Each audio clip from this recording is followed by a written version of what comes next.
মাহে রমজান সামনে, এবারের রমজানে টার্গেট নাও 30 দিনের রোজার মাধ্যমে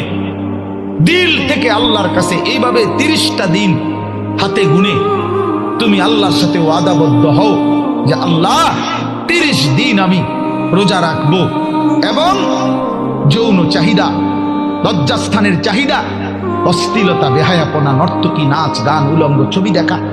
নারীকে নিয়ে চিন্তা ভাবনা, মেয়েকে নিয়ে অশ্লীল চিন্তা ভাবনা, অবৈধ কোনো প্রেম সম্পর্ক, হারাম কোনো রিলেশন,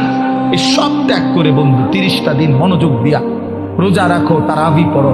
ইফতার করো, সাহারি করো, তাসবিহ পড়ো, তেলাওয়াত করো, কোন আলেমে দ্বীনের সাথে উঠা বসা করো, ইমাম সাহেবের সাথে সম্পর্ক করো। ইনশাআল্লাহ দেখবা